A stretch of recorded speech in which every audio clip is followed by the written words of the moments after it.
नमस्कार, Vidarbha city news चॅनलमध्ये आपले स्वागत आहे। कल्याण डोंबिवलीतील भाजप आणि शिवसेना शिंदे गटातील कुरघोडी चांगलीच चव्हाट्यावर आली आहे।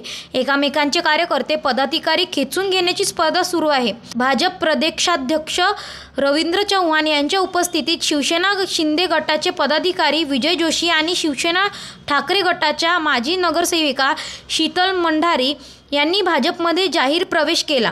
या प्रवेशामध्ये कल्याण पूर्वीच्या आमदार सुलभा गायकवाड यांची महत्त्वाची भूमिका होती।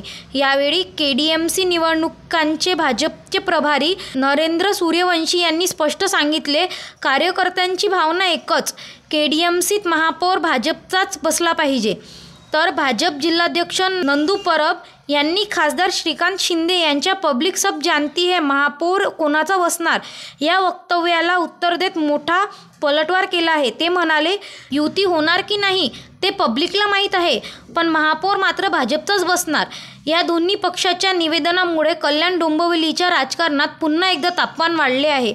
अशा न्यूज बघण्यासाठी विदर्भ सिटी न्यूजला सबस्क्राईब करा। धन्यवाद।